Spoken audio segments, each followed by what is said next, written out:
The message sent ripples through the highest echelons of galactic politics. Within hours, a delegation from the Council was en route to Ilara IV, with Admiral Chen's flagship leading the way. Aboard the TCS Horizon, alarms blared without warning. "General," Lieutenant Reed shouted, rushing onto the observation deck. Multiple vessels dropping out of FTL at the system's edge. Terran Coalition and Council representatives. Voss remained calm, though his jaw tightened imperceptibly. "So they found us. It was inevitable, I suppose." "Your orders, sir. Stand down all operations. Prepare to receive boarding parties." The general turned to face his crew. "I alone bear responsibility for this mission. You were following orders under classified protocols. I will accept all consequences." The crew exchanged uneasy glances. They had believed in their mission, in the necessity of their actions. Now they faced the judgment of the entire galaxy. Within hours, the TCS Aurora, Admiral Chen's flagship, docked with the Horizon. The Admiral himself led the boarding party, accompanied by representatives from 7 major galactic species.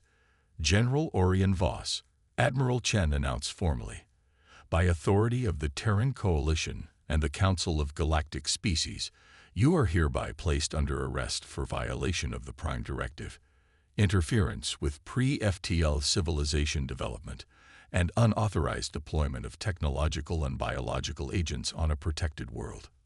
The Arcturian delegate, a tall, crystalline being, stepped forward. "This is the most severe breach of galactic law in over 3,000 years. The consequences will not be limited to you alone, General. The entire Terran Coalition must answer for this transgression." Voss stood at attention, his posture rigid but dignified. "I accept full responsibility. My crew acted under my orders, believing our mission was sanctioned at the highest levels." "Why?" Admiral Chen asked, his voice filled with genuine confusion and disappointment. "You've served with distinction for 40 years. You know what the Prime Directive means to us, to all civilized worlds." Voss's gaze drifted to the viewport, where Ilara IV hung like a jewel in the darkness. "Sometimes, Admiral, salvation requires breaking the rules we hold most sacred." As Voss was led away, surveillance specialist Lyra Kalani watched from the back of the delegation. Their eyes met briefly, and something unspoken passed between them. A challenge, perhaps, or a question without an easy answer. The fate of General Orion Voss, the Terran Coalition, and the unsuspecting inhabitants of Ilara IV now hung in the balance. A galactic crisis had begun, one that would test the foundations of interstellar law and humanity's place among the stars. Meanwhile, on the surface of Ilara IV, oblivious to the drama unfolding above their world, the native population continued their daily lives. In one small village, a child looked up at the night sky and pointed excitedly at an unusual formation of lights moving across the heavens. Her mother smiled, unaware that those distant points of light represented a confrontation that would determine her people's destiny. Confrontation and revelation. The Grand Chamber of the Galactic Council hummed with tension. Representatives from over 200 spacefaring civilizations filled the circular amphitheater, their murmurs echoing against the ancient crystalline walls. At the center stood General Orion Voss, his Terran Coalition uniform stripped of rank insignia, facing the 7 High Counselors who would determine his fate. High Counselor Gen, an elder Arcturian whose crystalline form refracted light into dazzling patterns, spoke first. "General Voss of Earth, you stand accused of the most serious crime in our interstellar community, deliberate violation of the Prime Directive. How do you plead?" "I acknowledge my actions," Voss replied, his voice steady. "I interfered with the development of the Elaren civilization." The chamber erupted in hisses, clicks, and sounds of disapproval from dozens of species. The Prime Directive wasn't merely law. It was the foundation of galactic peace, the principle that had allowed diverse civilizations to coexist for millennia. "Silence," commanded High Counselor Nail, a trillion whose tentacled appendages waved for order. General Voss has admitted his transgression. The question now is the extent of the damage and the appropriate response. Ambassador Ilara Chen of the Terran Coalition stepped forward. Though not related to Admiral Chen, she carried herself with the same quiet dignity. Honorable Council, while we acknowledge General Voss's violation, we request permission to present evidence regarding the context of his actions. The context is irrelevant, rumbled Councillor Drac, a massive Borrelian whose reptilian features conveyed disgust. The law allows no exceptions. The Terran Coalition knew this when they joined our community barely a century. The breach and discovery. The vastness of space held countless secrets, but none were more sacred than the Prime Directive, the absolute law forbidding interference with pre-FTL civilizations across the galaxy. For over 10,000 years, advanced species had observed this rule without question. To violate it was to commit the gravest offense in galactic society. The Terran Coalition, despite being relative newcomers to interstellar politics, had become staunch defenders of this principle. Humans understood all too well the importance of self-determination, having clawed their own way to the stars through centuries of struggle, conflict, and perseverance. The Prime Directive resonated deeply with humanity's belief that every species deserved to chart its own evolutionary course without outside manipulation. General Orion Voss stood on the observation deck of the TCS Horizon, a stealth vessel hovering in high orbit around the planet Ilara IV. The world below teemed with life, primitive humanoids who had just entered their equivalent of Earth's Bronze Age. Their cities were modest clusters of stone structures, their technology limited to simple metallurgy and animal-drawn vehicles. Status report, Voss commanded, his voice betraying no emotion. Lieutenant Reed approached with a data tablet. Sir, the atmospheric modulators have been deployed to grid sectors 7 through 12. They've begun purifying the radiation from the recent solar flares. The indigenous population shows no awareness of our intervention. Voss nodded, his silver-streaked hair catching the light of Ilara's distant sun. At 67 Earth years, he carried himself with the composure of someone who had witnessed humanity's struggles across 100 worlds. His weathered face remained impassive, but his eyes, sharp and calculating, revealed the burden of his decision. And the compound. Has it been distributed? Yes, sir. The nutrient supplements have been introduced into their water supply. Within 3 generations, their immune systems should develop natural resistance to the radiation. Voss knew what he was doing violated everything the Terran Coalition stood for. Yet every night, he convinced himself that his actions were necessary. The Ilarans faced extinction from their system's unstable sun, a fact they couldn't possibly comprehend with their limited science. Without intervention, an entire sentient species would perish, their potential forever lost. His operation had remained undetected for 2 years. Advanced cloaking technology and carefully orchestrated interventions ensured the Ilarans remained oblivious to their cosmic benefactors. The general had calculated every variable, except for the persistence of one surveillance officer stationed at the edge of the system. Surveillance specialist Lyra Kalani frowned at her monitor aboard the Watchkeeper Station Delta 9, a small observation outpost tasked with monitoring unusual activities in the sector.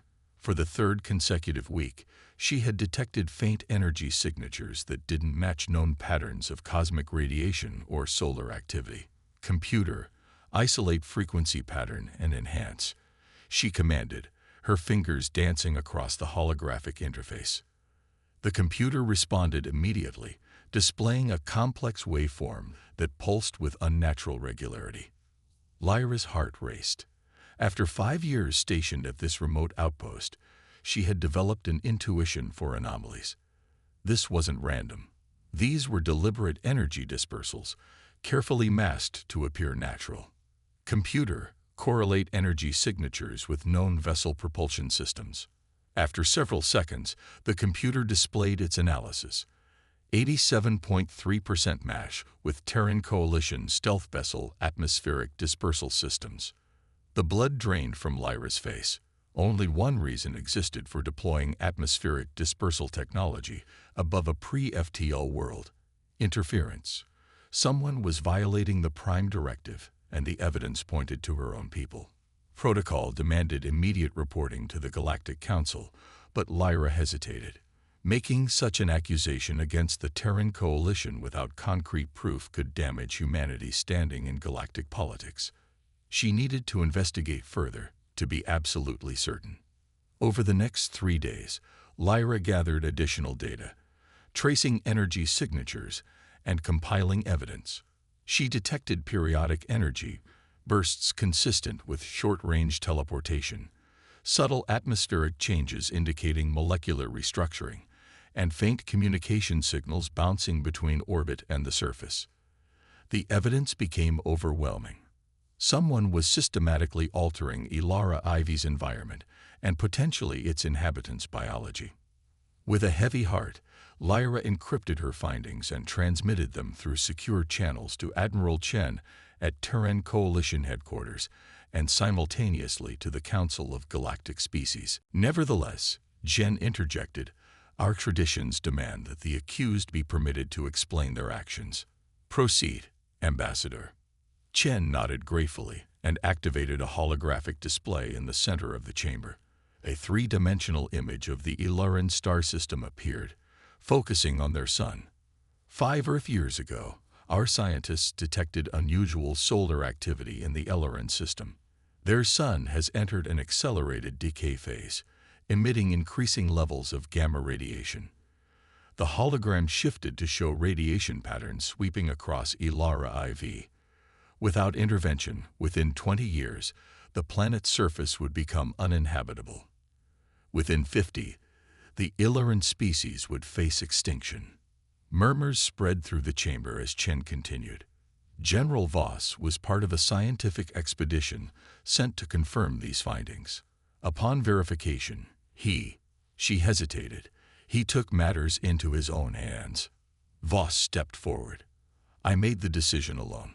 I deployed atmospheric modulators to filter radiation and introduced compounds to help the Ilarans develop natural resistance. My actions were calculated to preserve their civilization while remaining invisible to their awareness." "You played God," shouted a representative from the back. "I prevented extinction," Voss countered firmly. An extinction they could neither predict nor prevent. Meanwhile, on Ilara IV, unexpected developments were unfolding. Surveillance specialist Lyra Kalani, now part of the observation team monitoring the planet, noticed disturbing patterns in Ilaran behavior. "Admiral Chen," she reported urgently, "something's wrong. The Ilarans are abandoning their coastal settlements en masse. They're performing unprecedented rituals, and they appear to be offering sacrifices." Admiral Chen frowned. "What caused this change?" "Analysis suggests they've interpreted the atmospheric changes caused by our modulators as divine displeasure. They believe their gods are punishing them." This information reached the council chamber through emergency channels, adding fuel to an already volatile situation. "You see," Councillor Drack roared, "this is precisely why the Prime Directive exists. Your interference has triggered a civilization-wide religious crisis." Voss paled but maintained his composure. "This was not the intended outcome. We can correct." "More interference," interrupted Councillor Tala, an ethereal Lamidian. "Each intervention compounds the damage." As the council debated Voss's fate, a human scientist named Dr. Maya Rahman worked tirelessly aboard the research vessel Prometheus, which orbited Ilara IV alongside the council fleet. Unlike most officials concerned with punishment and political ramifications, Rahman focused on practical solutions. "The problem isn't just what General Voss did," she explained to her team. "It's that he started an intervention we can't simply withdraw. The Ilarans are now aware something is happening, even if they interpret it through religious frameworks. And their son is still dying." After 72 hours of continuous work, Rahman requested an audience with the council. Despite protocol violations, her persistence earned her 5 minutes before the assembled representatives. "Honorable Council," Raman began. I propose a solution that respects both the Prime Directive and preserves the Elaren civilization. She activated a holographic model showing a massive orbital construct. This is what we call a Dyson shade, a partial stellar enclosure that would regulate radiation emissions from the Elaren sun. Unlike General Voss's direct planetary intervention, this structure would remain in deep space, invisible to Elaren observation. The council members studied the proposal with varying degrees of skepticism. The shade would stabilize their sun without any technology touching their world. Raman continued. Over time, we withdraw General Voss's atmospheric modulators as the solar radiation naturally decreases. To the Ilarans, it would appear their gods have been appeased by their rituals. Councillor Jen leaned forward. Interesting. You propose solving interference with non-interference. Precisely. Raman nodded. We correct the intervention without further cultural contamination. After hours of debate, the council reached a landmark decision. The Dyson Shade project would proceed, with contributions from 12 advanced civilizations. General Voss would remain imprisoned during construction, his ultimate fate tied to the project's success. As preparations began, Lyra Kaleni requested permission to speak privately with Voss in his detention cell. Why did you really do it? She asked without preamble. You knew the consequences. Voss studied her for a moment. Have you reviewed my service record, Specialist Kalani? Yes. 40 years of distinguished service. No violations until now. Then you know I was part of the first contact team with the Aldebarans. Understanding dawned on Lyra's face. The extinction event. Voss nodded solemnly. We discovered them just as their atmosphere collapsed from a similar radiation surge. We followed protocol perfectly, observed, documented, and watched an entire sentient species perish over 3 agonizing years. 8 billion lives extinguished while we orbited above, capable of saving them, but bound by law not to interfere. His eyes met Lyra's. I swore never to witness such a tragedy again. Some principles, no matter how noble, become crimes when absolutism prevails over compassion. 6 months later, the Dyson Shade began deployment around the Elaren sun. As predicted, radiation levels gradually stabilized. On the planet below, the Ilarans interpreted these changes as divine favor returning. They resumed their natural cultural evolution, unaware of the massive engineering project protecting their existence. At the review of Voss's case, Ambassador Chen presented evidence of the Shade's success. The intervention has been neutralized without further cultural contamination. The Prime Directive's spirit has been restored. The Council deliberated for days before rendering judgment. General Orion Voss was found guilty of violating the Prime Directive, but credited with bringing attention to a fundamental question. Does non-interference extend to allowing preventable extinction? In a historic decision, the Council amended the Prime Directive with what became known as the Voss provision. In cases where a pre-FTL civilization faces extinction from natural stellar phenomena they cannot detect or prevent, indirect intervention may be permitted under strict Council oversight. Voss would spend 10 years in exile on a remote Terran colony, barred from space travel, but acknowledged for sparking an evolution in galactic ethics. As Voss boarded the transport that would take him to his exile, he exchanged a final glance with Lyra Kaleni, who had been promoted to lead a new extinction prevention analysis division. Was it worth it? She asked quietly. Voss looked out at the stars. Ask me in 1,000 years, when the Ilarans reach the stars themselves. That's when we'll know. On Ilara IV, a young astronomer gazed through a primitive telescope at the night sky, unaware that the strange shadow occasionally crossing her sun represented both her people's salvation and the result of a profound moral struggle among the stars. Someday her descendants would join the galactic community and learn the truth, that their journey to the stars began with one human general who dared to break the most sacred rule in the galaxy.